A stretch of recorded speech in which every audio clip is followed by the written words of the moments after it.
Pues sean todos bienvenidos, gracias por esta oportunidad. Voy a invitarles que directamente vayamos a lo que es el Salmo 13. El Salmo 13 es uno de los salmos que el Señor nos ha concedido para pedir dirección. Está muy inmerso este salmo en lo que es la oración, pero también involucra lo que es el gozo. Me está faltando una parte que es la desesperación. Pero cuando nosotros vemos que este salmo está, escuche lo que voy a decir, este salmo está dominado por el sentir de urgencia. Es un salmo que cuando lo veo en las Escrituras, cuando lo considero y dejo que el Señor hable a mi vida, encuentro que este salmo presenta una contrariedad. Por un lado, el Dios eterno. El Dios eterno en el cual para Él el tiempo es un paréntesis, nada más. Es un lugar para dar paso, para conocer a Cristo en el principio. Y en ese lugar, en ese principio encontramos toda la creación. Pero cielo y tierra pasarán, y su palabra no pasará. Por un lado está el Dios eterno y por el otro lado está el hombre mortal, que le queda poco tiempo. ¿Qué hora son? ¿Qué hora es? Y hay una progresión en este salmo, el Salmo 13, verso 1. Hay una progresión en 4 tiempos. Y esa progresión nos deja ver, por un lado, el que habita la eternidad y por el otro lado, el hombre mortal que está urgido. Quizás seamos usted y yo. Y me gustaría decirle como testimonio personal que ya no ha sido tan severo esto para mi vida, pero todavía se presenta. ¿Y qué es lo que se presenta si no es el sentido de urgencia? Pero cuando vengo a la palabra y veo salmos como este, entonces reposa en el Señor. Es alma mía, solamente en tu Dios confía. Esperar en Él, que es difícil y es una parte fundamental para la formación del carácter de Cristo en nuestras vidas. El dominio propio, la paciencia. Y vea cómo viene la progresión. Verso 1. ¿Hasta cuándo, oh Jehová? Número 1. ¿Hasta cuándo, oh Jehová? Y cuando vemos que este salmo está dominado por un sentir de urgencia, no sé cuántos se identifiquen a decir, ¿a qué hora, Señor? Hay desesperación en el salmista. ¿Hasta cuándo, oh Jehová, me olvidarás para siempre? Como que si el Señor tuviera amnesia y como que el Señor se olvidara de nosotros. Pero Isaías dice algo bien clave, dice, te tengo esculpida en la palma de mi mano, nunca me olvidaré de ti. Por eso reconocemos la urgencia, el grado tan desesperante y de aflicción del salmista, porque ahora podemos ver que no solamente nos deja ver, número 1, la pena que está llenando su corazón, sino que ahora en el número 2, la progresión, ¿hasta cuándo me olvidarás para siempre? Ahora está algo comprobado, estoy olvidado de Dios. El Señor no aparece a mi vida. ¿Cuántas vidas nosotros encontramos en las Escrituras? Por ejemplo, un Job. Por ejemplo, todo el pueblo en el tiempo de lamentación y decir, se ha olvidado de nosotros. Pero tenga tranquilidad. El hecho que el Señor esconda su rostro de nosotros no siempre y no es un sinónimo de que el Señor, escuche, se olvida en su corazón de cada uno de nosotros. Y eso es lo que viene en el número 3. La progresión número 3 en el verso 2. ¿Hasta cuándo? Sí. ¿Hasta cuándo esconderás tu rostro de mí? Y aquí es donde también puedo ver que algo ya se está expresando bajo un sentir de algo interno que tiene el salmista. Y ahora un rostro oculto no es un sinónimo de un corazón olvidado. El hecho que no veamos a una persona, el hecho que no podamos verlo a la cara o que no nos quiera ver a la cara, no quiere decir que lo hemos olvidado. Gloria al Señor por eso.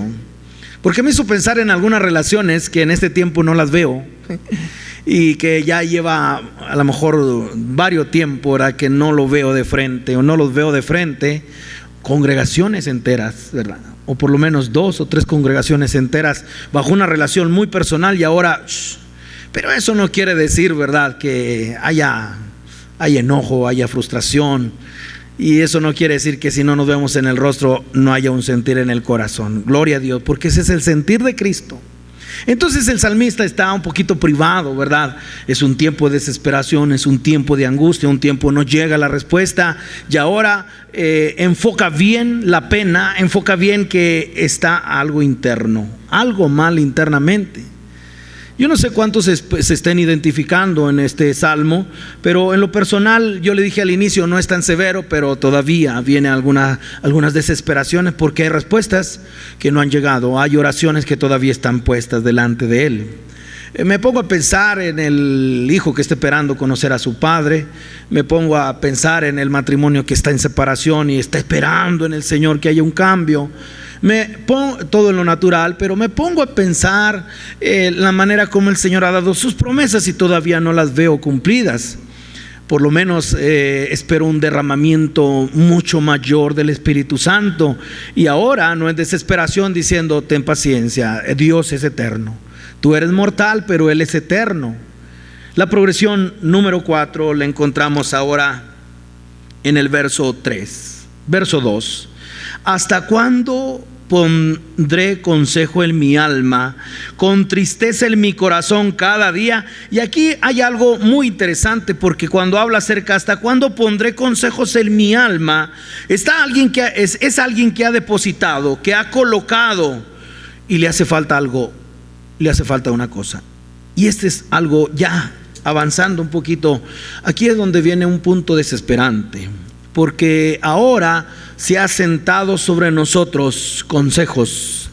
Se han asentado y entonces hay diferentes caminos y hay que tomar una decisión. Y si yo no encuentro claridad en todas esas opciones y en todos esos consejos que se han puesto dentro de mí y están asentados en mi corazón, ahí viene una angustia fuerte. Ahí es donde podemos nosotros entender ¿hasta cuándo? ¿Hasta cuándo? La respuesta: hasta que tomes una decisión. Pero ese es el punto. No puedo tomar la decisión porque no tengo luz, no tengo dirección. Por lo menos como un test, un examen de opción múltiple, y tengo esta opción 2, 3, 4 y todas esas opciones asentadas en el corazón. Y ahora, ¿hasta cuándo voy a salir de esta encrucijada? ¿Hasta cuándo? Y nos estamos acercando a donde quiero fundamentar la palabra y seguir con la serie. ¿Hasta cuándo?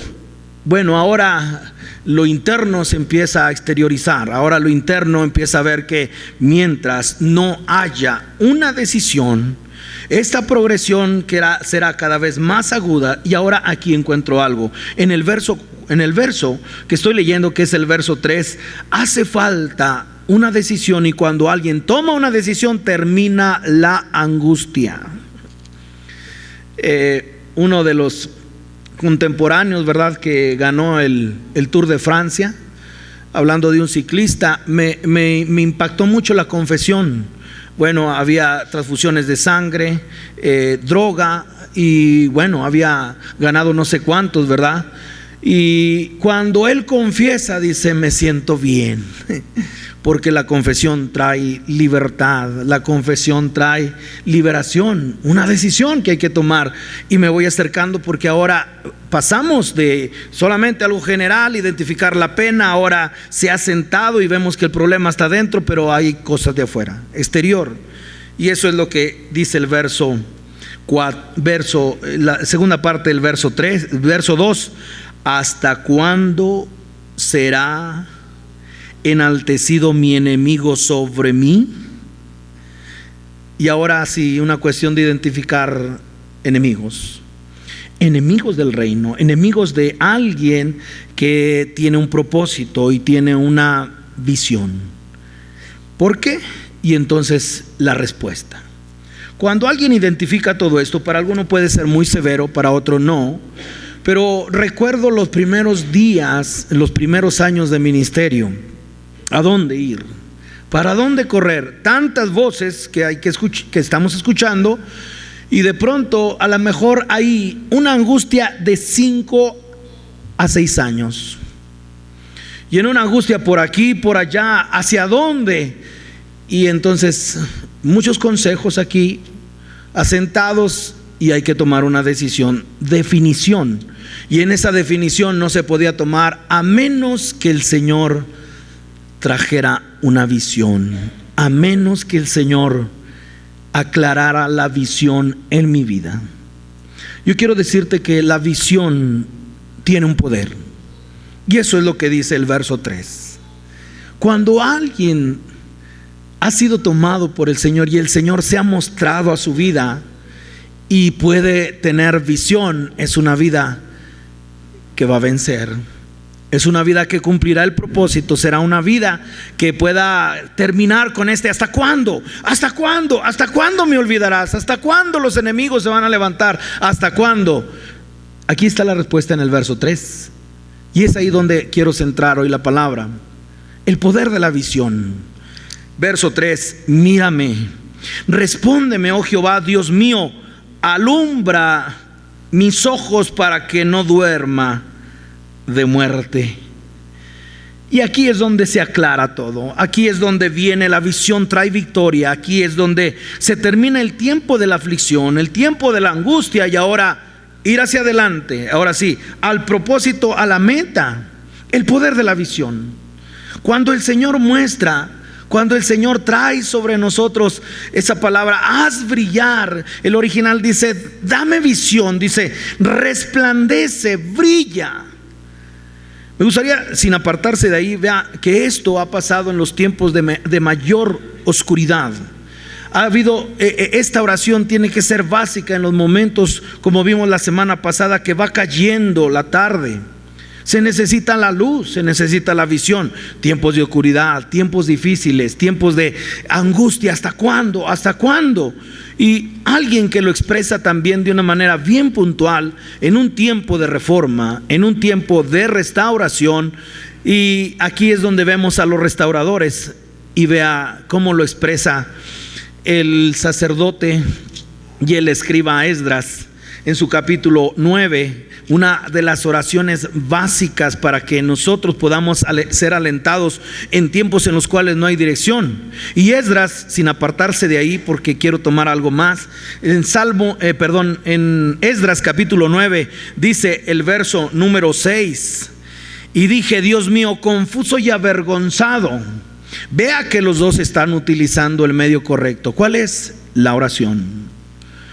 La oración trae revelación, la oración produce dependencia, y ahora nosotros podemos ver también qué orar, cómo orar.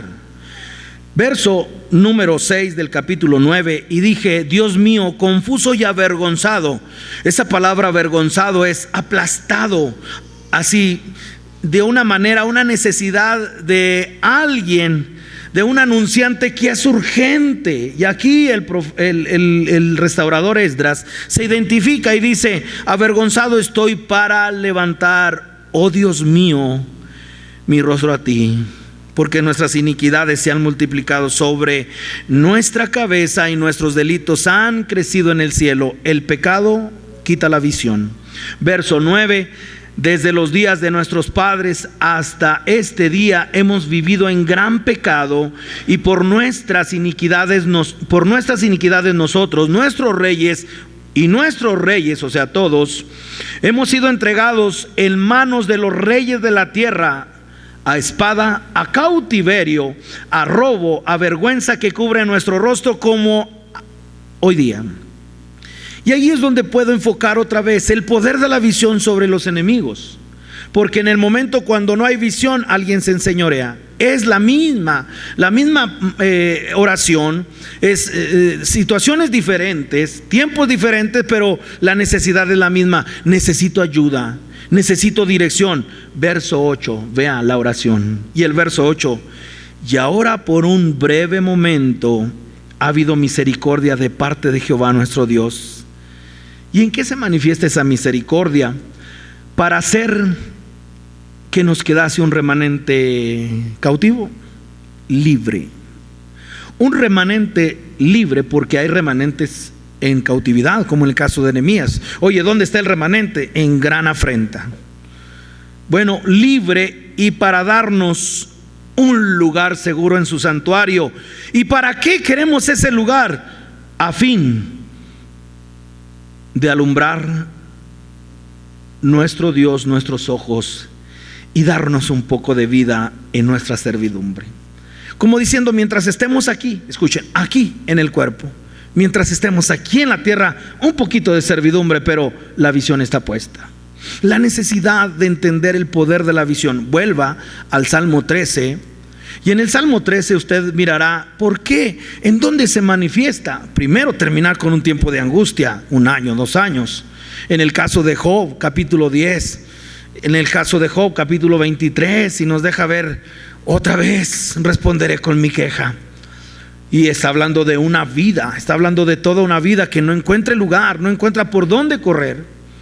Cuando alguien tiene visión y cuando alguien tiene dirección del Señor, es una persona que cumplirá el propósito y vive una vida victoriosa, en el buen sentido, ¿verdad?, de lo que es la victoria del Señor.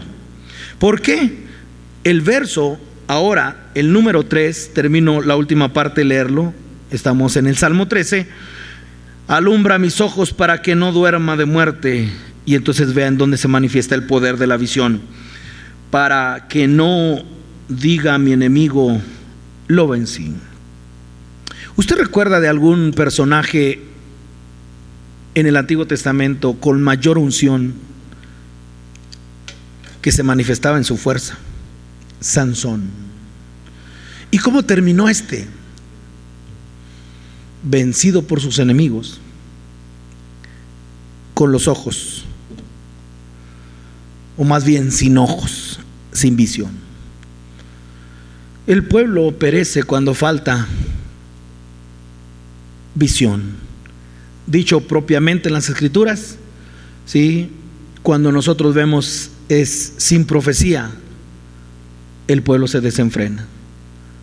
El poder de la visión. Y cuando hablo acerca de la serie La Visión y hablar acerca de cómo se manifiesta el poder de una visión, ahí es donde me gustaría solamente darle 3 puntos esenciales acerca de cómo el Señor habla en su palabra acerca de tener visión.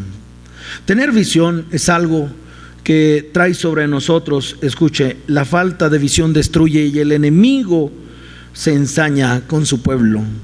Pero una vida que tiene visión, una vida que ha sido alumbrado sus ojos y su rostro ahora puede ver cara a cara al Señor, ahora será una vida que tenga dirección, una vida con una característica, una fe indestructible o una vida indestructible. Quiero que consideramos lo primero que produce la visión. Lo vamos a ver de una manera contraria, en un sentido negativo, pero ahí se revela. Cuando alguien tiene visión, tiene cobertura. Para eso sería que usted leyera en su casa el Salmo 91, el que recitamos cuando tenemos temor, tenemos miedo, pero cuando nosotros vemos el que habita al abrigo del Altísimo, morará bajo la sombra del Omnipotente. Y cuando nosotros podemos acercarnos a ese Salmo 91, es vivir confiado. Y es aunque el mortandad, aunque una peste, aunque haya lo que haya, el Señor ha prometido guardar a su pueblo. Y cuando hablamos acerca del poder de la visión, lo primero que trae sobre nuestras vidas, iglesia, es una cobertura. Algo muy rápido, ¿verdad?, de enfocar, y es por lo menos nosotros, lo digo para la gloria del Señor, y esto para algunos puede ser debilidades, 18 años sin una cobertura médica, sin un seguro médico, sin un seguro social. Y cuando nosotros vemos, para algunos puede ser esto una parte muy que diga mucho del ministerio, ¿verdad? Pero por el otro lado, entender cuando el Señor es nuestra cobija, cuando el Señor es nuestro médico, cuando el Señor es aquel que nos sustenta, la gloria para Dios. Por eso cuando hablamos acerca de cubierta, cobertura, ¿usted no le gustaría estar en un lugar donde le van a llegar los enemigos? ¿Usted no le gustaría estar en un lugar donde no sabe a qué horas va a llegar y le van a destruir y le van a robar y lo van a estafar? A nadie le gustaría estar así. Por eso cuando corremos a lo que es la visión y el poder de la visión, lo primero que trae es cobertura a nuestra vida. trae una cobertura en ese tiempo en el cual las coberturas, ¿verdad? Todo tiene que ver bajo una desviación de la iglesia que tiene que ver con un orden jerárquico, con no un organismo, sino una organización, y poder decir: yo te doy cobertura, cuando nosotros podemos ver en las Escrituras. Vaya conmigo al libro del Éxodo, en su capítulo 33. Es un evento muy lamentable del pueblo del Señor. Está completamente inmerso en la adoración que aprendió y vio en Egipto. Es algo que cuesta mucho reconocer, pero está en toda la Biblia. El pueblo del Señor siempre fue influenciado por culturas. Ahora el pueblo del Señor en su inicio, porque acuérdense que estamos viendo lo original, estamos yendo al origen, y cuando vemos el nacimiento de esta nación, 70 personas para que ahora sean 3 millones de personas, en un desierto, y ahora bajo una encomienda: hay que servir a Dios. ¿Y cómo servir a Dios? Se levanta un tabernáculo y es adoración a Dios. La esencia del ministerio: nos hizo reyes y sacerdotes para Dios. Y entonces ministrarle a Él, estos no saben, todavía no están al filo o al pie del monte Sinaí para recibir en un mes levítico. Y entonces ahora todavía no son instruidos, pero ya están cometiendo barbaridades. ¿Por qué? Porque no han tenido visión. Y aquí en el capítulo 33 nosotros encontraremos algo muy, pero muy esencial para entender el poder de la visión. Trae sobre nosotros una cosa: trae cobertura, trae cubierta, trae sobre nosotros una cobertura en la cual, gracias al Señor, que podemos tener visión. La cobertura nunca lo dará un hombre, cualquiera que sea. La cobertura nunca vendrá de la iglesia para otra iglesia, y eso hay que decirlo bien, porque póngalo en el plano natural. ¿Desde cuándo el cuerpo cubre al cuerpo? La cabeza cubre al cuerpo. Y entonces el hecho que yo me levante como cabeza de usted o de muchos y decir: yo soy la cobertura, qué error, salga de ahí. Ahí no está. La cabeza es Cristo y yo soy iglesia y estoy desempeñando una función ministerial. Pero hablar acerca del liderazgo tiene su lugar, pero el que cubre es el Señor. ¿Y cómo viene la cubierta o la cobertura? Es cuando viene la visión, cuando sabemos quién realmente es aquel que cubre. Ahora aquí la situación del pueblo es un pueblo que acaba de salir de Egipto. Están completamente influenciados por la cultura egipcia, y eso déjeme darle paso para que usted vea la necesidad de ser contracultura. Esto no es radicalismo, sino es la parte de que usted considere una cosa: en este tiempo, cuando el evangelio se tiene que contextualizar. Pero si nosotros vemos en las epístolas, la iglesia fue influenciada por la cultura hebrea, por la cultura griega, por la cultura romana, hasta hoy. Y cuando nosotros vemos cómo es que poder ser librados de eso, solamente cuando el Señor alumbra nuestros ojos. Note conmigo en Éxodo, en su capítulo 33, y le dije 33, ¿verdad? Perdóneme, es el 32. 32 encontramos un pueblo que le falta visión. ¿Dónde vemos que le falta visión? En el verso 1, viendo el pueblo. Ya, deténgase, el pueblo está viendo algo, pero no está viendo lo correcto. ¿Qué estaba viendo? Viendo el pueblo que Moisés tardaba en descender del monte. Bueno, Moisés con el discípulo Josué en la presencia de Dios, el Señor hablando cara a cara, y el pueblo haciendo orgías. ¿Por qué? Permítame avanzar. Se tardaba en descender del monte. Se acercaron entonces a Aarón y le dijeron: levántate, haznos dioses para que vayan delante de nosotros, porque a este Moisés, el varón que nos sacó de la tierra de Egipto, no sabemos qué le haya acontecido. ¿Por qué le falta visión? Nunca reconoció que el Señor lo sacó. Ellos veían a un hombre, ellos veían a Moisés.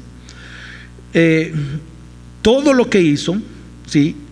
El verso 6 lo dice claramente y dice: y al día siguiente madrugaron y ofrecieron holocaustos y presentaron ofrendas de paz, y se sentó el pueblo a comer y a beber y se levantó ¿a qué?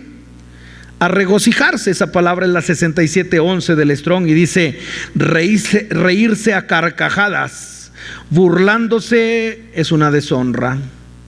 Todo eso bajo una forma sin sustancia. Ahora ellos vean becerro de oro y ellos ahí. El pueblo perdió completamente la visión.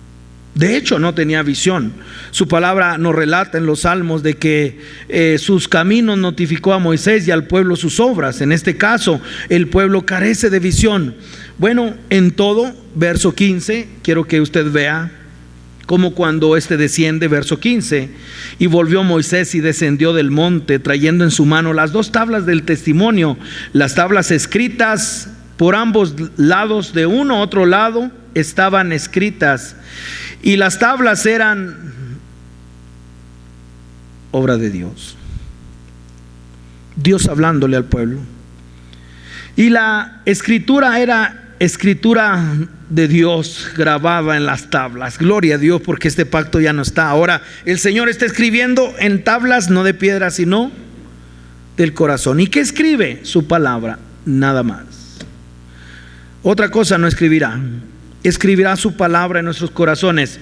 Verso 17: cuando oyó Josué el clamor del pueblo que gritaba, dijo a Moisés, vean cómo inexperto, pero ya ejercitándose en el oído espiritual, alarido de pelea hay en el campamento, alboroto, un sonido desorganizado.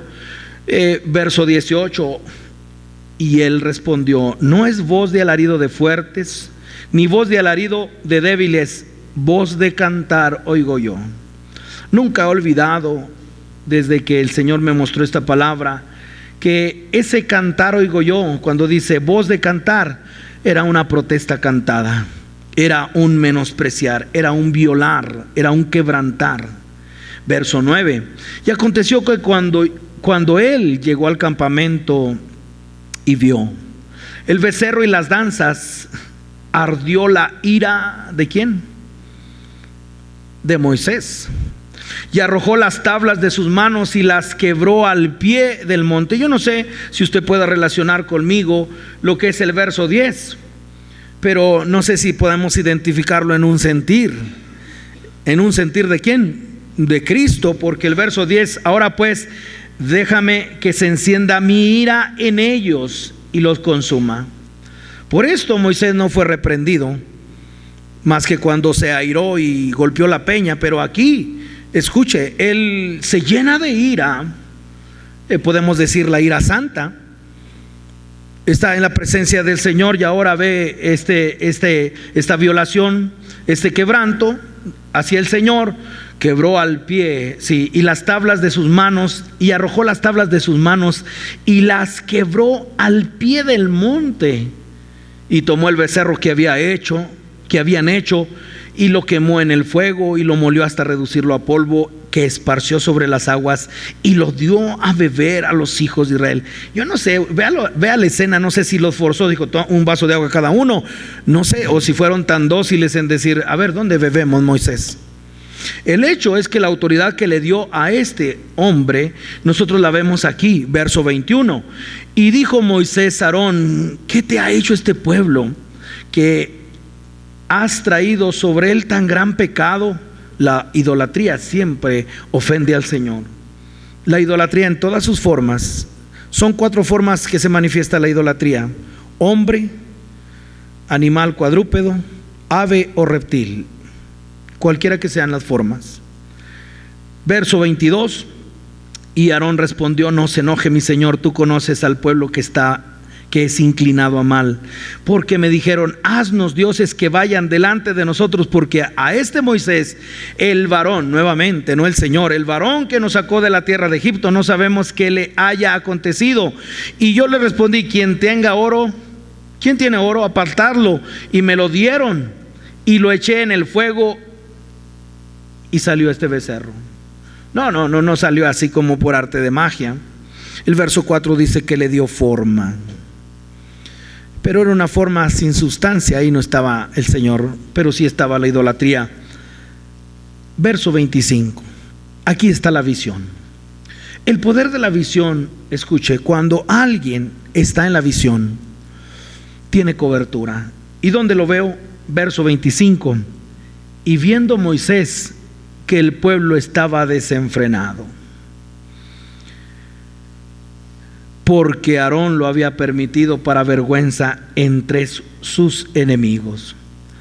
Viendo Moisés que el pueblo, escuché, no tenía cubierta, viendo que el pueblo estaba desnudo, sin cobertura. Yo quisiera dejar eso ahí, porque aquellos que hemos sido despertados a la visión celestial, no por méritos, por la gracia del Señor ya alumbrado, aquí nosotros vemos que, ¿cuál fue el proceder de él? Juicio. De aquí salen los levitas y son consagrados bajo lo que es matar a todos aquellos que se habían extraviado. Pero yo no sé, cuando alguien es identificado, aquí yo le hablo a los que ya llevamos varios tiempo recibiendo esta palabra y hemos permanecido. Yo no sé cuando el Señor nos trae sobre nosotros esta visión. Es decir, hemos sido bendecidos porque nuestros ojos han sido alumbrados. Eso lo digo para la gloria del Señor. Y cuando vamos a diferentes lugares donde se habla del Señor y podemos ver el desenfreno, y podemos ver, decir, aunque tenga culto, aunque tenga lo que tenga, aunque tenga forma y aunque tenga cierta gloria, y cuando nosotros vemos que falta ver al Señor, yo quiero que usted vea ¿qué produce en nosotros? Y ese es el punto. ¿Qué produce en nosotros? En este caso, ¿qué produjo? Ira. ¿Se ha preguntado qué produjo en Cristo Jesús? Vaya conmigo a Lucas. Muchos podemos violentarnos, podemos ser agresivos, pero qué triste es cuando nosotros nos quedamos solamente hablando del mal. No, si tú supieras lo que hacen. En ese momento pierdes el sentir de Cristo, aun cuando el Señor te haya dado un poquito de visión. Y entonces podemos levantarnos a juicio, podemos levantarnos a lo que es ira. Véalo sobre el plano más natural, una vida que tarda en recibir a Cristo o en entregarse, rendir su vida a Cristo, y nosotros lo encontramos, no entiende, déjalo. Pero ¿qué es lo que produce cuando alguien tiene visión? El poder de la cobertura. El poder de Dios trae cobertura, el poder de la visión trae una cobertura. Y entonces ahora poder ver, este pueblo va a sufrir, esta vida va a sufrir, le va a ir mal. Lucas, yo quiero llevarlo por las escrituras y que ahora vea ¿por qué tiene poder la visión? Porque nos deja ver cuando hay cobertura y cuando hay falta de cobertura. Pero ¿en dónde? ¿Qué hacer? La pregunta es ¿qué hacer? Somos invadidos por un sentir. Yo creo que aquí fue el sentir de Cristo, en el cual toma a Moisés y entonces arde en ira, pero no es reprendido. Pero ahora Lucas capítulo 19. Aquí encontramos algo. Lucas 19. Cristo.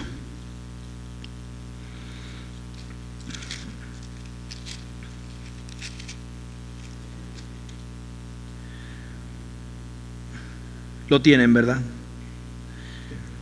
Verso 41. Y cuando llegó cerca de la ciudad, Moisés pudo ver al pueblo desenfrenado y produjo en él algo. Pero ahora ve a Cristo. Y cuando llegó cerca de la ciudad, al verla, una mirada así casual, no, estamos hablando del poder de la visión ahora, encarnada, la visión encarnada. Estamos hablando de aquel que me impresiona de una manera, pero no puedo evitarlo, bajo el avivamiento de Asa.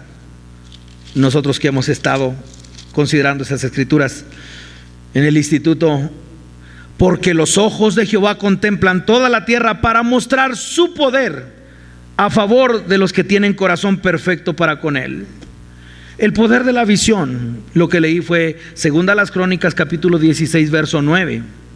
Pero hablar que los ojos del Señor están recorriendo el poder de la visión, no es mi visión, es la visión del Señor. Y cuando alguien ve a la manera de Dios, la pregunta, ¿qué produce? Número uno, te identificas con lo que es la protección divina, el poder de la visión.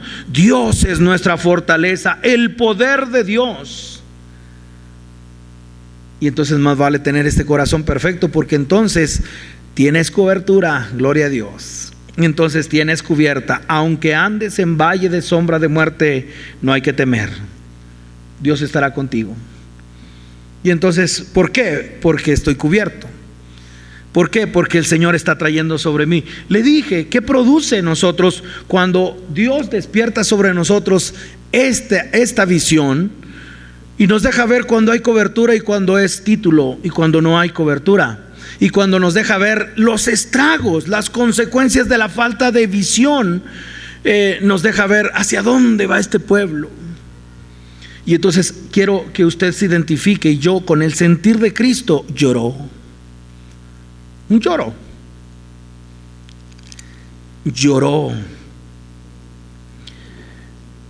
Verso 42, diciendo: oh, si también tú conocieses, a lo menos en este tu día, lo que es para tu paz, no para guerra, no para destrucción, mas ahora está encubierto de tus ojos.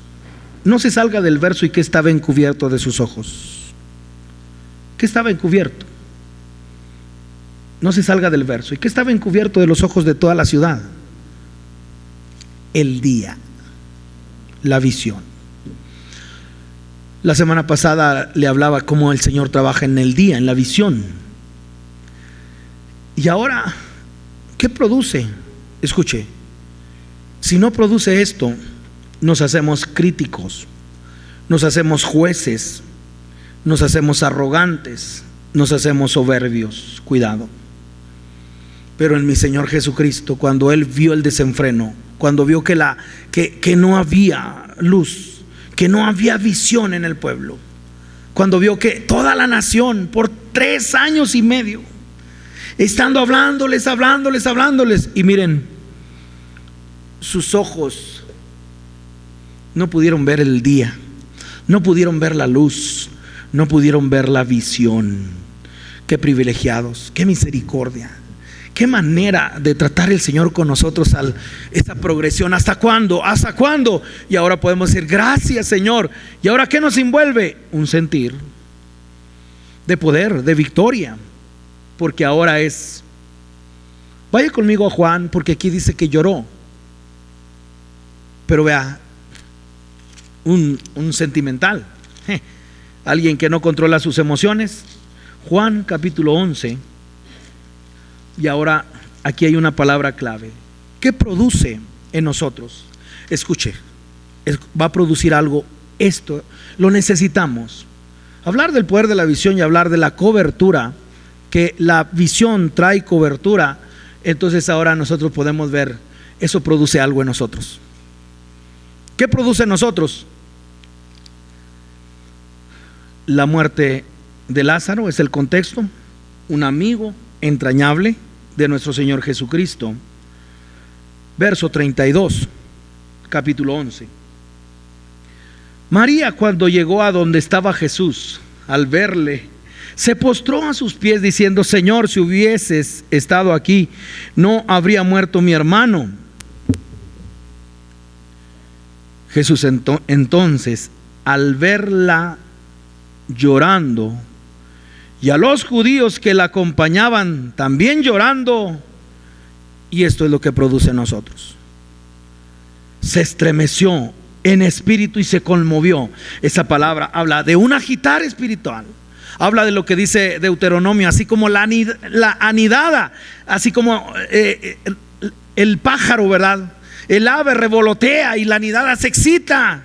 Así es lo que produce un mover del Espíritu Santo, una obra del Espíritu Santo. Ahí vamos. La visión trae cobertura, y cuando alguien puede mirar bajo los ojos del Señor, cuando esos ojos que recorren toda la tierra y tiene visión, entonces déjeme decirle, llora, se conmueve, se estremece. Pero aquí no está hablando solamente de un sentir, de un sentimiento, no está hablando del llorar, sino está hablando de una cosa.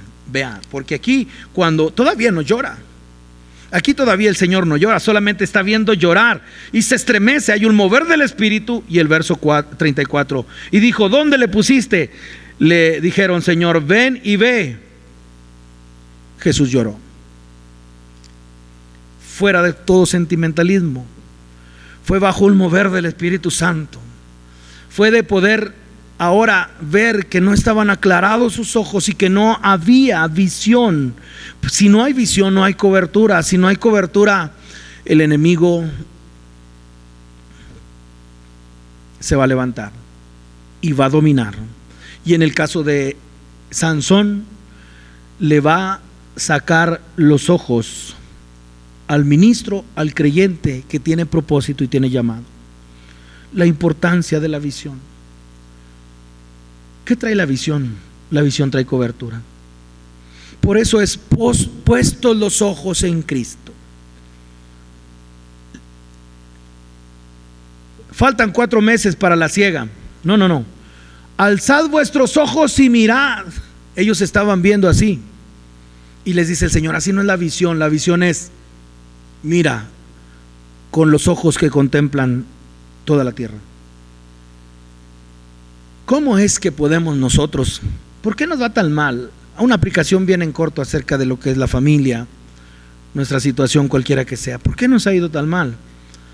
¿Por qué todavía algunos podemos recurrir al Salmo 13? ¿Hasta cuándo? ¿Hasta cuándo? Porque nos falta visión, porque nos falta cobertura. El Señor traiga sobre nosotros esta verdad. En el momento cuando alguien puede correr y se conmueve, ¿verdad?, se agita bajo el mover del Espíritu Santo, ahí es importante ver, no es con ejército ni con fuerza, es con el Espíritu de Dios. No es en el hecho de hacer predicaciones y ponerlas en la red solamente. No, se necesita el poder del Señor. No necesitamos logística, no necesitamos en primera instancia programas, estructura. Está bien si la tenemos, lo que necesitamos es el poder de Dios. Necesitamos la unción del Espíritu Santo, necesitamos el derramamiento del Espíritu Santo. Todo lo otro es: yo arreglo, yo hago, yo te voy a quitar la venda de los ojos. Y eso, que yo sepa, es del hombre y no de Dios. La visión tiene poder. El poder de la visión, ¿por qué? Porque trae cobertura, pero también trae otra cosa. Cuando alguien tiene visión, mis hermanos, es una vida que está en el proceso de purificación. Eso es bello, eso es algo que necesitamos. Escuche la palabra: Dios es fuego consumidor. Dios es fuego consumidor. Algunos los destruye, algunos los purifica. Y en el caso del proceder de los juicios del Señor lo hemos visto, ¿verdad? Mientras que la naturaleza del juicio para las naciones es para el pueblo del Señor es de disciplina, es de corrección. Por eso, cuando nosotros miramos ¿qué es lo que produce la visión y por qué hay poder? Es porque trae purificación. Y entonces aquí voy a definir la palabra visión en el lenguaje original, en el hebreo, no en el griego. Pero antes de ello quiero que usted vea cómo el Señor purifica. Éxodo capítulo 3. Éxodo capítulo 3. Hasta dónde han llegado las influencias, ¿verdad?, de la cultura. Por ejemplo, hablar de la judía, candelero, ¿sí? Y el candelero no era otra cosa más que en el lugar santo una lámpara con 7 brazos y ahí fuego, lumbre. Bueno, eso ahora como en la tergiversación y en el desvío de la iglesia, en la historia de la iglesia, ahora poner cirios y poner velas. Otra vez, Yo no estoy mirando afuera, yo estoy mirando dentro, el pueblo cristiano. ¿Y en dónde? Cheque, conciertos, las velitas, ¿verdad? Cheque. ¿Por qué lo digo? Es porque cuando hablamos acerca del fuego, Dios es fuego consumidor. Dios fuego. El Dios que purifica. Éxodo en su capítulo 3.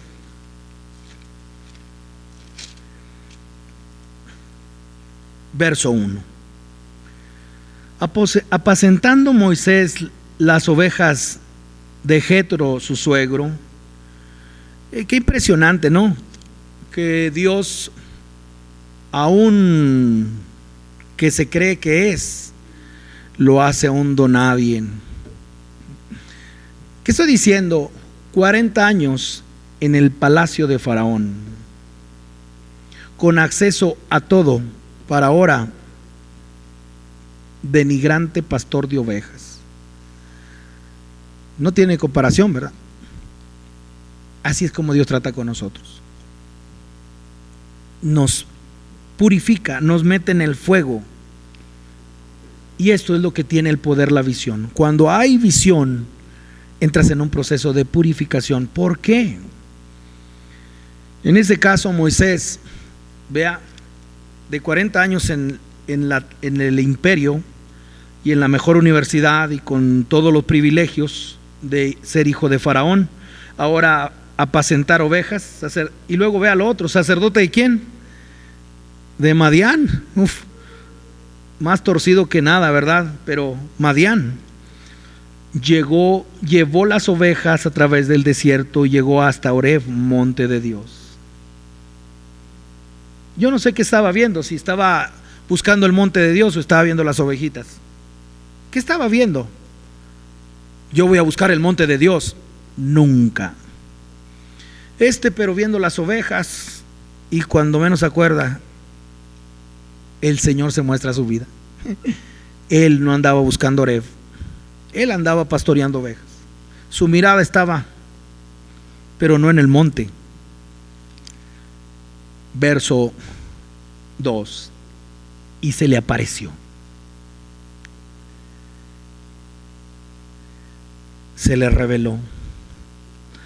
Se le apareció el ángel de Jehová en una llama de fuego en medio de una zarza, y él miró y la zarza no se consumía. Pregunta, ¿en dónde está el énfasis? ¿En dónde estaría el énfasis? ¿Si en una zarza o en el fuego? Considere y dónde estaba el énfasis. Pero si usted ve, la zarza entiendo que se queme y ya no estaría, pero el fuego, ¿qué clase de fuego es? El fuego purificador. Es atraído en el fuego, y entonces la visión lo que hace tiene poder porque hace algo, nos empieza a purificar. Algunos no quieren ese proceso, pero cuando alguien tiene visión del Señor y puede ver realmente la visión, entonces acepta los procesos. Hay muchos, digo muchos porque son muchos, los que han sido captados por la visión, pero en el proceso se quiebran y entonces ya no están. Y quisieron agarrar un atajo. Si es el Señor, allá se les va a aparecer. Y sobre lo mismo, el fuego no consume. Sí consume o no consume, porque la zarza no se consumía. Era otro tipo de fuego. Era el Señor. Y aquí, verso 3. Entonces Moisés dijo: iré yo y veré esta grande visión. ¿Por qué causa la zarza no se quema? No, ya ve que la visión es de Moisés. Él fue y se acercó. ¿Sí? Sí se da cuenta que usted dice que la visión es de Dios, pero aquí dice que él, iré yo y veré. Como diciendo, a ver, déjame ver la visión. No. Verso 4, viendo Jehová que él iba a ver lo llamó del medio de la zarza y le dijo: Moisés, Moisés. Y él respondió: heme aquí. Y le dijo: ni te atrevas, esto no es tuyo, esta visión no es tuya, es mi visión, no te acerques. ¿De quién es la visión? La visión es de Dios. Nadie puede decir: tengo la visión. Nadie la tiene. La visión es de Dios. No te acerques. No te acerques, pero no te acerques porque yo tengo que hacer algo contigo.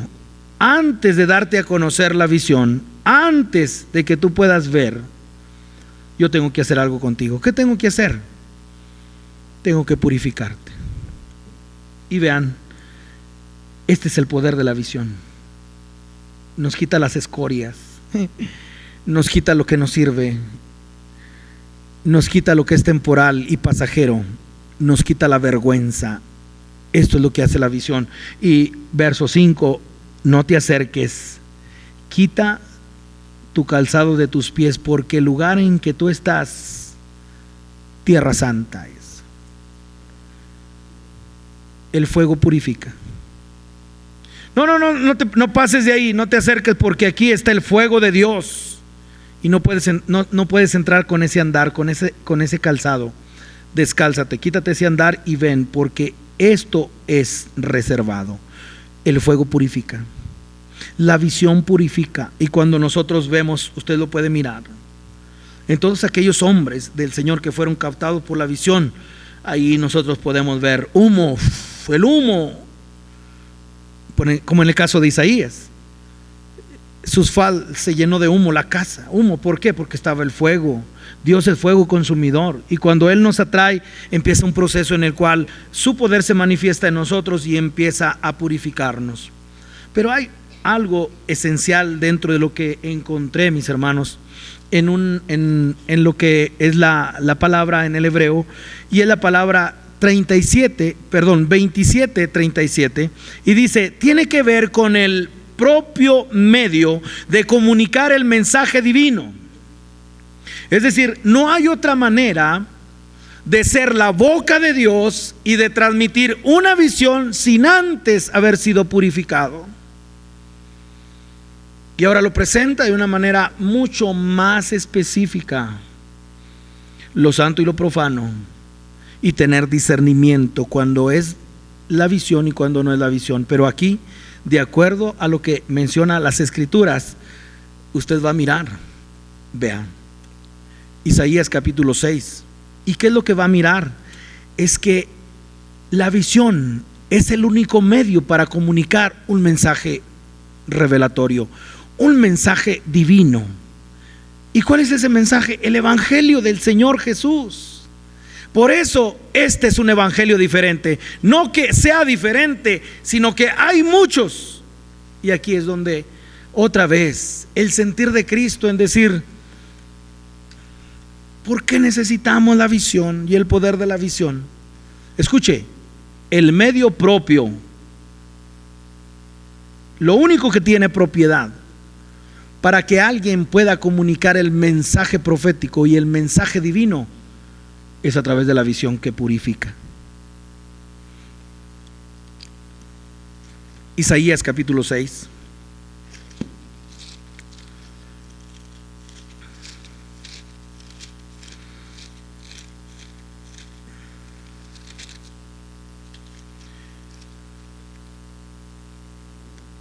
Gracias a Dios que nos deja ver un poquito más claro sobre la visión.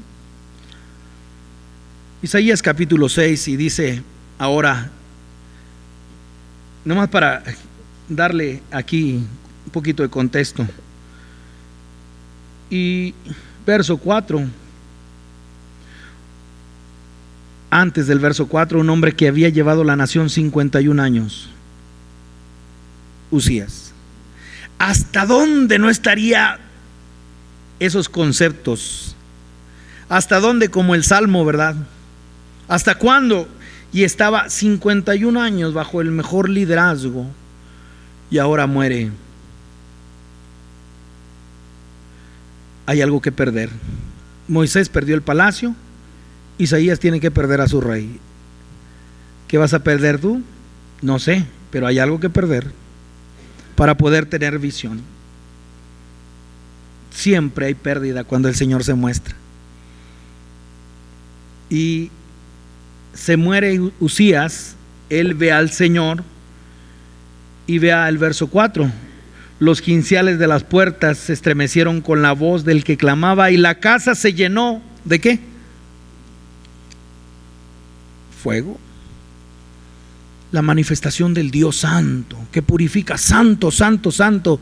Y que había, Dios es fuego consumidor. Dios nos consume. La zarza ardía y no se consumía. Y ahora, yo sé que aquí no hay fuego, ¿verdad? Pero sí hay fuego, porque el humo, bueno, se llenó de humo la casa. Me puedo recordar que con cuánta razón las ofrendas en Levítico tenían que ver con, por ejemplo, holocausto, del todo quemada.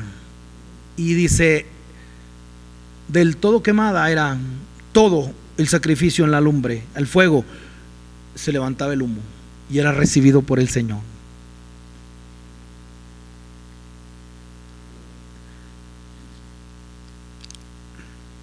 Verso 5.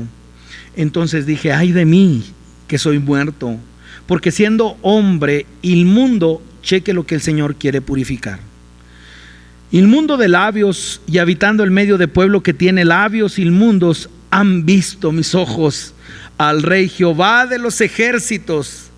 Y ahora nuevamente, ¿verdad? Encontramos que dentro de lo que es tener labios inmundos, con eso no se puede. Si no hay una visión que pueda purificar, si no hay el encuentro de ver al Señor, el fuego consumidor no purifica, y si no purifica tus labios, imposibilitado de transmitir la visión. Una cosa es ver al Señor y otra cosa es transmitir la visión. Una cosa es tener el encuentro con Cristo, con el fuego consumidor, pero otra cosa es cuando somos mensajeros de esta visión, cuando somos heraldos de esta visión. ¿Por qué? Porque con un lenguaje profano no. Porque con historietas, con sueños, con fábulas, no. Porque yo pienso y yo creo, no. Tiene que ser el que guarda la ley y tiene que ser de acuerdo a lo que dice la palabra. La única manera de nosotros ver que el propio medio de comunicación del mensaje divino es la palabra, pero tiene que haber sido purificado. ¿Por qué? Porque el verso 6 dice: y voló hacia mí uno de los serafines teniendo en su mano un carbón encendido, tomado del altar con unas tenazas, y tocando con él sobre mi boca dijo: he aquí un inicio. He aquí que esto tocó tus labios y es quitada tu culpa y limpio tu pecado. A partir de ahí, ser la boca de Dios. Yo no sé, pero muchos de nosotros tendremos que considerar que la visión tiene el poder. Dígame el poder que tiene, el tanto poder que tiene la visión del Señor cuando es revelada a nuestras vidas, que nos purifica. Y entonces ahora, mensaje divino.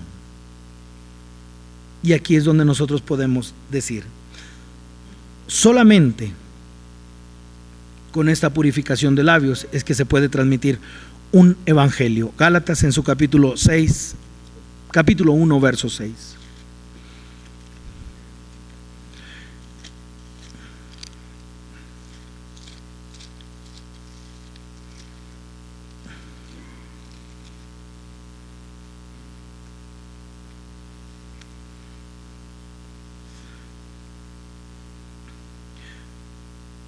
Estoy maravillado de que tan pronto os hayáis alejado del que os llamó por la gracia de Cristo para seguir, ¿qué? Un evangelio diferente. No que haya otro, sino que hay algunos que os perturban y quieren pervertir el evangelio de Cristo. Mas si aún nosotros, vea cómo uno se puede desviar, hablando otro tipo de mensaje, hablando de otro tipo de visión, diciendo la visión es mía. Mas si aún nosotros, ¿qué manera, mis hermanos? Él en otra epístola dijo, ni yo mismo me juzgo. O sea, una vida completamente rendida al Señor. Dice, ni cuídense de mí, está diciendo el apóstol Pablo. Considérenme, que tengan discernimiento, porque yo puedo decir que tengo la visión, o yo puedo estar comunicando un tipo de mensaje, pero si esos labios no están purificados, ¿por qué? Ahorita lo va a mirar en uno de los salmos, o se lo voy a parafrasear, y es: las palabras de Jehová son palabras, y dice, refinadas, purificadas 7 veces en hornos de tierra. Y entonces ser un mensajero purifica, el Señor purifica, gracias a Dios. Termino de leer el verso 8 y dice: mas si aún nosotros o un ángel del cielo, imagínense apariciones y lo que tenga que ver, se me apareció esto, lo otro, os anunciare otro evangelio diferente del que os hemos anunciado, sea, ¿qué? Sea maldito, sea anatema, es profano. Ese no es el mensaje, eso no es la visión. El Señor nos deja ver bien en claro que cuando hay visión, el Señor nos capacita, nos purifica para ahora nosotros hablar de la visión celestial. Número 3, el poder de la visión. Número 1, trae cobertura. Número 2, purifica. Y número 3, trae conocimiento. ¿Conocimiento de qué? ¿De la Biblia? No. ¿Conocimiento de qué? ¿De las doctrinas? No. Es que yo me sé la Biblia, me sé muchos versos. No.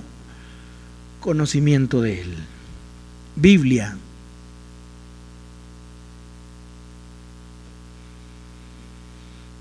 Conocimiento de Él. Y ahora el poder, mis hermanos, de la visión sobre uno de los valores más grandes que hay que buscar, el conocimiento. Hechos capítulo 3, verso 13. Hechos 3:13. Dice: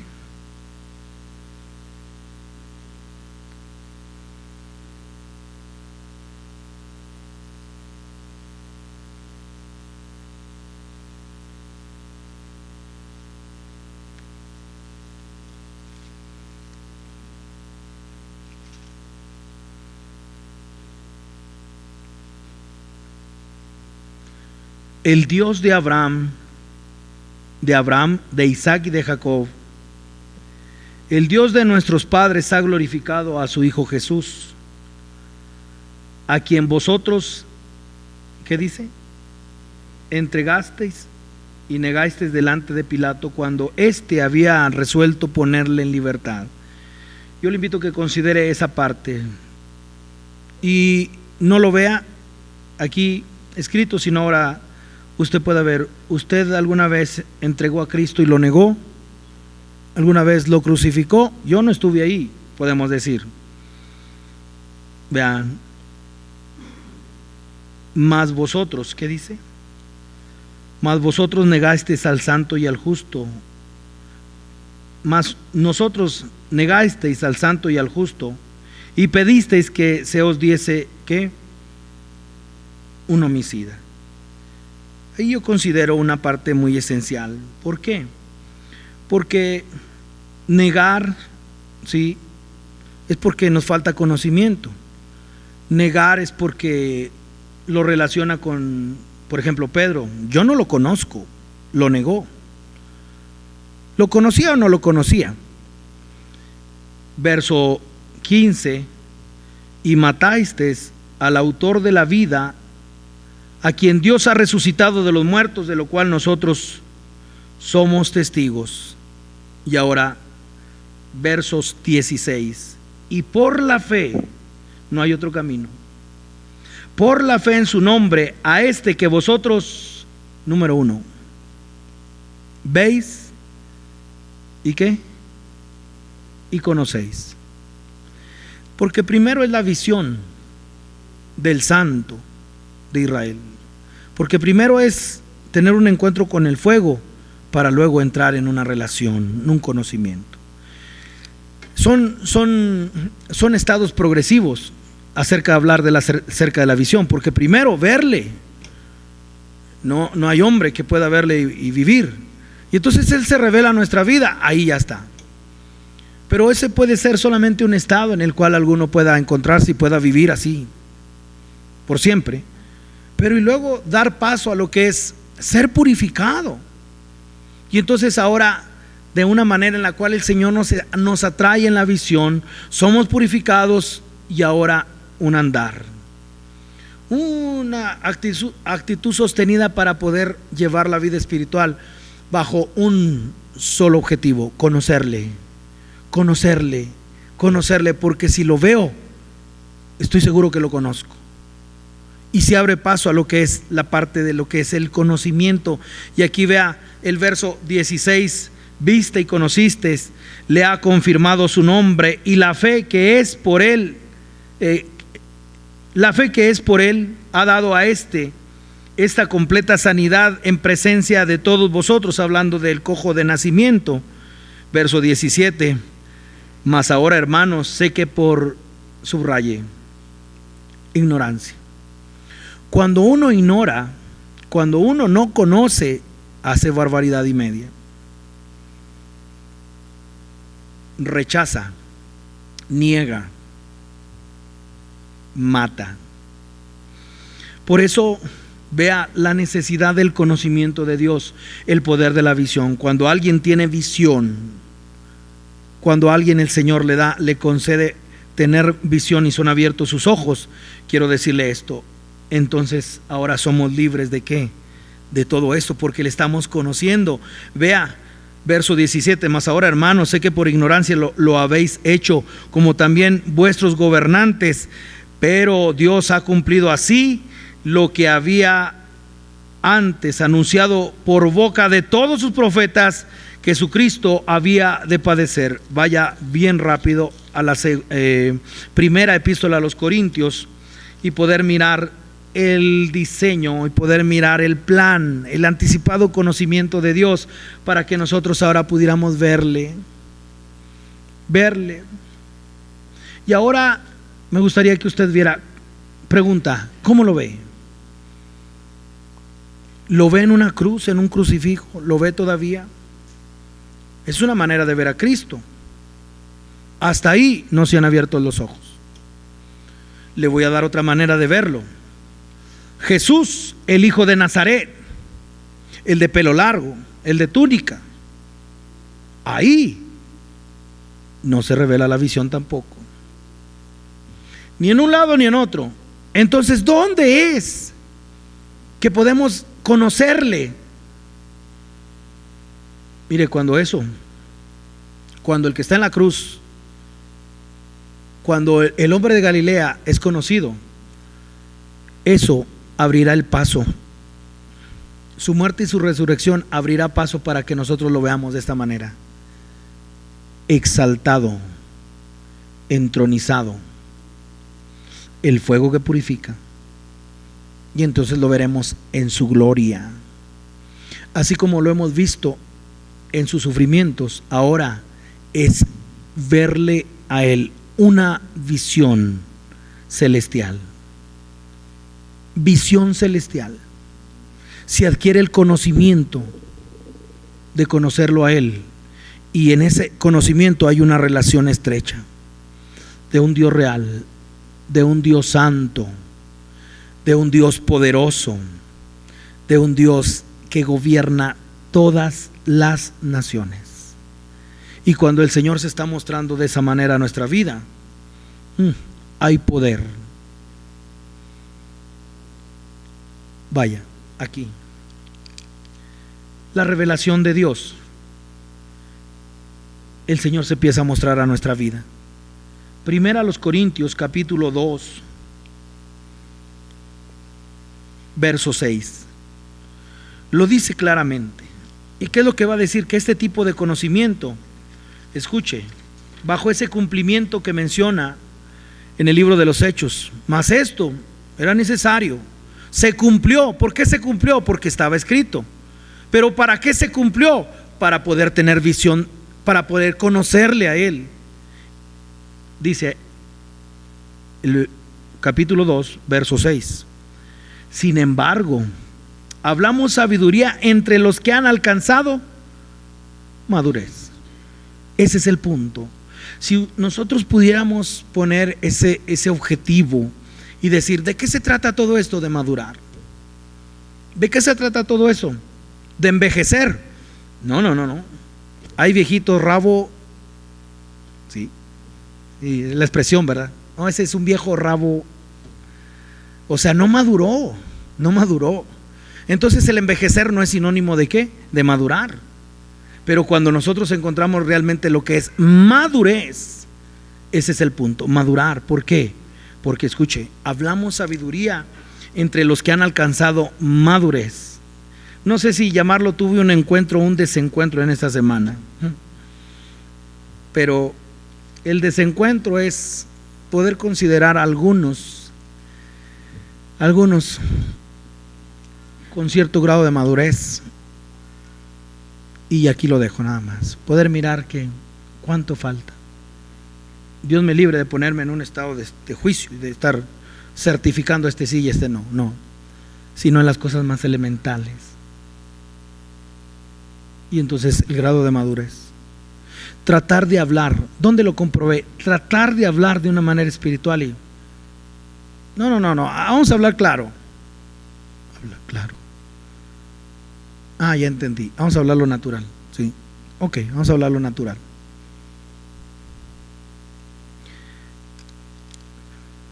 Y sabiduría no de este siglo, ni de los príncipes de este siglo que perecen. Dicho sea de paso, usted aquí nunca va a encontrar este tipo de sabiduría. ¿Dónde aquí? Aquí en la tierra. No lo va a encontrar. Eso es lo que dice aquí. Verso 7.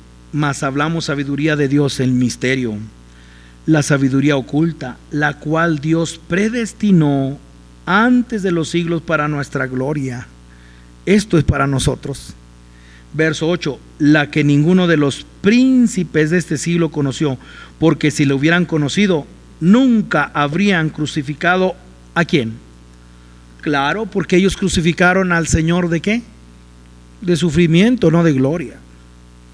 Ellos conocían al hijo del carpintero, ellos conocían al hijo de María, ellos conocieron la debilidad del Cristo crucificado, pero nunca conocieron al Cristo de gloria, al Señor de gloria. Y entonces la visión lo que hace, tiene el poder, porque nos deja conocerle a Él, no solamente en sus sufrimientos, no solamente en la cruz del Calvario, no solamente como el hijo de María, sino ahora nos lleva a esto, conocerle a Él.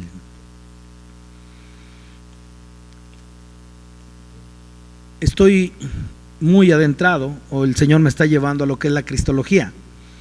Y algo que le decía ayer a los estudiantes es lo siguiente. Cristología, ¿qué es cristología? La encarnación del Dios vivo.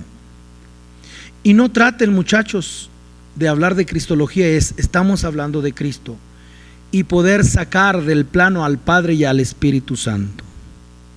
Es la plenitud de la deidad en cristología. En otras palabras, cristología tiene que ver con la revelación de la encarnación de Dios, el Dios hecho carne. Y no sacamos ni al Padre ni al Espíritu Santo, aunque tenemos neumatología, pero cristología es la plenitud, es el eje central de la fe. La cristología es el eje rector de todas las demás doctrinas. La cristología es el eje rector de todo lo que tenga que ver con lo que es Dios. El Dios de gloria. Y entonces, ya no sigo, pero hay revelación. ¿Por qué? Cuando no hay ese tipo de conocimiento, entonces se ignora. Verso 9. Antes bien, como está escrito, cosa que ojo no vio, ni oído yo, ni han subido en corazón de hombre, son las que Dios ha preparado para los que le aman. Pero Dios nos dio visión. Pero Dios nos la reveló a nosotros. ¿Por quién? Por eso el poder de la visión ante lo que es la falta de cobertura, hay un mover del Espíritu Santo. ¿En quién? En la persona de Cristo. Se conmovió y llora. Era un mover del Espíritu de Dios, porque es el que revela. Y vea, todo lo escudriña aún lo profundo de Dios. Verso 12, y nosotros no hemos recibido el espíritu del mundo, sino el Espíritu que proviene de Dios. ¿Para qué? Conocimiento, para que sepamos lo que Dios nos ha concedido, lo cual también hablamos, no con cosas enseñadas por sabiduría humana, sino con las que enseña el Espíritu, acomodando lo espiritual a lo espiritual. Pero el hombre natural, ¿qué dijimos? Rechaza, ignora, desconoce, niega. El hombre natural no percibe las cosas que son del Espíritu de Dios, porque para él son locura y no las puede entender, porque se han de discernir espiritualmente. En cambio, el espiritual discierne. Esa palabra es juicio, no tú sí, tú no, no. Discierne, juzga todas las cosas, pero él no es juzgado de nadie. El Señor nos dé su visión. Ahí lo dejo.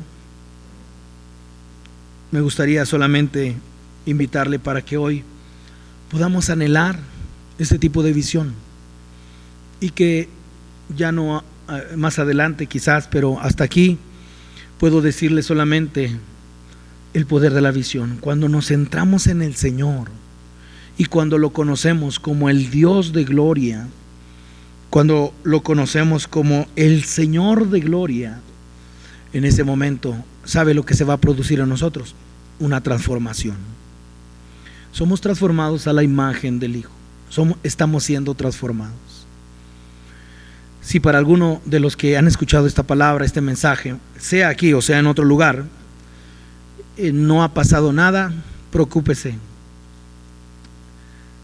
No estoy diciendo a aquel que diga, no entiendo nada. Pídale al Señor, guárdelo. Y en aquellos que hoy el Señor ha abierto, en aquellos que se llevan aquí algo, es decir, yo necesito de eso. Yo necesito terminar con el hasta cuándo, y necesito tomar una decisión. Yo necesito pararle al enemigo. Yo necesito hacer frente en la guerra espiritual al enemigo. Entonces imploremos esta visión. Pidámosle al Señor. Termino. Una característica básica. Yo sé que siempre hablamos de la oración, y eso es lo que hemos visto.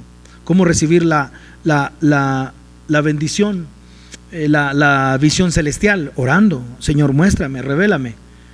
Pero hay algo que le quiero mostrar en la iglesia, que para mí es una iglesia que debemos considerar. Efesios capítulo 1 tenía dos características. Con eso termino, y vean las dos características que había en esta iglesia. No deje la oración, no deje el estudio de la palabra. Acuérdese que es una oración. Señor, alumbra mis ojos, haz resplandecer tu rostro sobre mí. Pero yo quiero que considere a una iglesia que se le dio esta visión. La perdió en algún sentido, no se mantuvo. Pero esta iglesia tuvo esta visión de la que estamos hablando, la visión celestial. Fue la iglesia de Éfeso, pero tenía una característica que yo le invito a que considere. Aquí ya estoy hablando de formas de cómo poder recibir esta visión. Hay que orar, hay que leer la palabra, hay que adorar al Señor, hay que mostrarle nuestra necesidad, pero esto es fundamental. Dos características que tiene la iglesia de Éfeso. ¿Cuáles son estas dos características?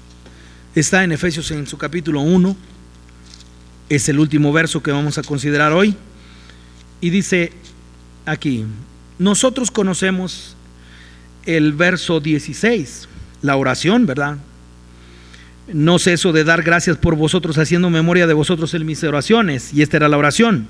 17, para que el Dios de nuestro Señor Jesucristo, el Padre de gloria, os dé, ahí está, el espíritu de sabiduría y revelación en el conocimiento de Él, esta visión. 18, alumbrando los ojos de vuestro entendimiento, visión. Pero regrese al verso 15. Que nunca perdamos eso, iglesia. Dos características de esta iglesia en Éfeso. Verso 15, por esta causa también yo, habiendo oído, y esa es la primera característica, una iglesia de fe. No sé si esto dio paso a todo lo demás. Yo creo que hay que considerarlo, pero vea la siguiente característica. Oído de vuestra fe en el Señor, y esa es la segunda característica. ¿Cuál es? Y de vuestro amor para con todos los santos. En el momento cuando ya no nos preocupemos los unos por los otros, en el momento en el cual se quite el amor de la iglesia o por la iglesia, por todos los santos, en ese momento, aunque entregue mi cuerpo para ser quemado, aunque pueda descifrar, ¿verdad?, y hablar lenguas angelicales, pero si no tengo esto, dos características de la iglesia de Éfeso: fe y amor por los hermanos. Interésese por su hermano. Podamos interesarnos el uno por el otro, por todos los santos. El Señor nos ayude. La gracia del Señor sea con cada uno de ustedes, mis hermanos. La participación del Espíritu Santo con cada uno de ustedes. Amén.